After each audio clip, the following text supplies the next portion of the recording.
Araguari, Minas Gerais, ano de 1937. Os irmãos Naves, Sebastião, de 32 anos de idade, e Joaquim, de 25, eram humildes trabalhadores que compravam e vendiam cereais e outros bens de consumo. Benedito Caetano era sócio e primo de Joaquim Naves, que comprara, com a ajuda de seu pai, uma enorme quantia de arroz para vender durante uma possível alta nos preços. Mas, com os mesmos em queda constante, Benedito viu-se obrigado a vender sua safra em expressiva perda, contraindo ainda mais dívidas e assim sobrando-lhe somente uma última, porém vultuosa, importância em dinheiro, cerca de 90 contos de réis, aproximadamente 270 mil reais nos padrões de hoje, resultantes da venda de sua última leva. A quantia, embora expressiva, não cobria todas as suas dívidas, que à época totalizavam cerca de 136 contos de réis. Benedito Caetano toma uma decisão inesperada. Na madrugada de 29 para 30 de novembro do mesmo ano, 1937, ele decide sair às pressas da cidade sem comunicar nada a ninguém. O mesmo desaparece, sem deixar qualquer rastro e nenhum paradeiro, levando consigo seus últimos 90 contos. Sabendo do fato e muito, mas muito preocupados, os irmãos Naves decidem então comunicar o fato à polícia, que imediatamente inicia as investigações. Poucos dias depois, o delegado responsável pelo caso, Ismael Nascimento, da Polícia Civil, acaba sendo substituído pelo tenente militar Francisco Vieira dos Santos, o Chico Vieira, vindo de Belo Horizonte, capital de Minas Gerais. Um homem violento e adepto de torturas, e que seria o carrasco cruel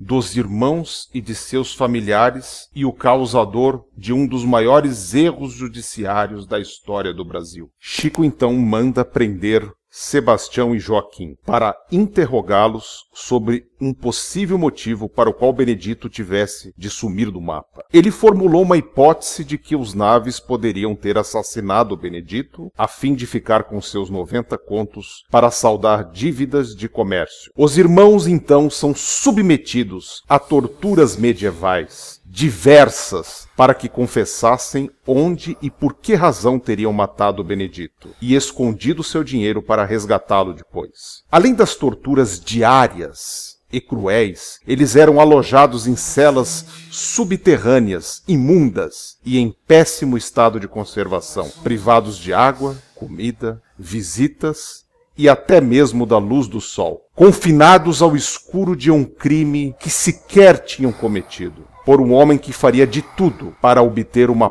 prova formal, ainda que falsa, de que os Naves eram ladrões e assassinos, não bastando sua sanha diabólica por meio das torturas. O militar ordena que Joaquim e Sebastião sejam levados a um campo aberto, onde sofrem ainda mais. Ambos são amarrados a árvores e tendo seus corpos untados com mel para serem atacados por abelhas e formigas, ouvindo tiros e ameaças constantes de morte. Você é culpado, confessa, desgraçado. A fim de esgotar as forças físicas e morais de ambos e, obviamente, colher a confissão desejada. Mesmo tendo conseguido forçar, então, os irmãos a assinar uma confissão formal, Chico ordena que as esposas, filhos e até mesmo a mãe, Ana Rosa Naves, conhecida em Araguari como Dona Ana, fossem presos e trazidos para suas celas. Elas sofrem torturas, abusos sexuais nas mãos do perverso Chico Vieira e de seus subordinados. Nesses longos e cruéis meses, a velhinha sempre pediu que os filhos nunca confessassem o crime que não cometeram, houvesse o que houvesse. A defesa dos irmãos ficou a cargo do então advogado João Alame Filho, que jamais desistiu de provar a inocência de seus clientes, ingressando com os mais diversos recursos jurídicos na tentativa de livrá-los. No primeiro julgamento, ocorrido em 1938, começa a surgir a verdade, através dos depoimentos de outros presos que também testemunhavam as atrocidades sofridas pelos Naves. O júri votou por 6 votos favoráveis e 1 contra, pela absolvição de Sebastião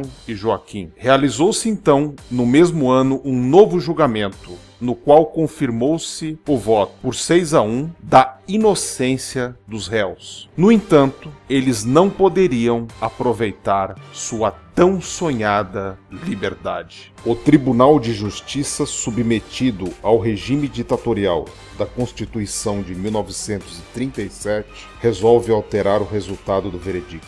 Por 6 votos a favor da condenação e 1 contra, os irmãos são condenados a 25 anos e meio de prisão, que posteriormente passou para 16 anos. Depois de 8 anos e 3 meses, com comportamento exemplar, são finalmente colocados em liberdade condicional. Em 22 de maio de 1948, falece em Belo Horizonte o tenente Francisco Vieira dos Santos, o Chico Vieira, de derrame cerebral. 3 meses depois, a 28 de agosto, morre Joaquim, no asilo em que vivia para se tratar de uma longa doença que contraíra por causa das torturas, que debilitaram muito sua saúde. Seu irmão Sebastião, então, começava uma luta em sua vida, provar sua inocência. Ele começa a procurar alguma pista de Benedito, seu primo ambicioso e cujo desaparecimento motivara todo aquele martírio de quase 20 anos. Benedito reaparece vivo em Nova Ponte, Minas Gerais, em 24 de julho de 1952, de volta à casa de seus pais,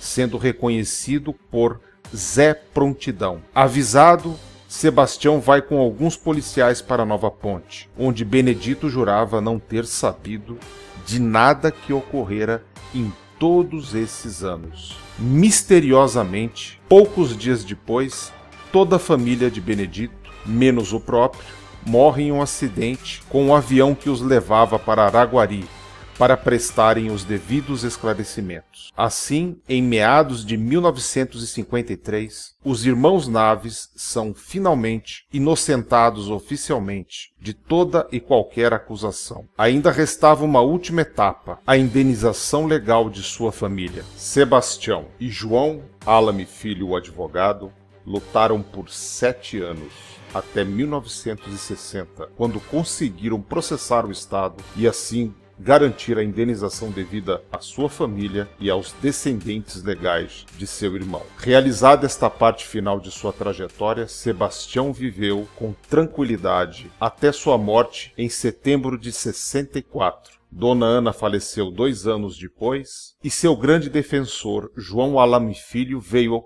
a morrer em 1993, mas não sem antes escrever, nos anos 60, o livro O Caso dos Irmãos Naves, no qual narra toda aquela história obscura vivenciada por seus clientes.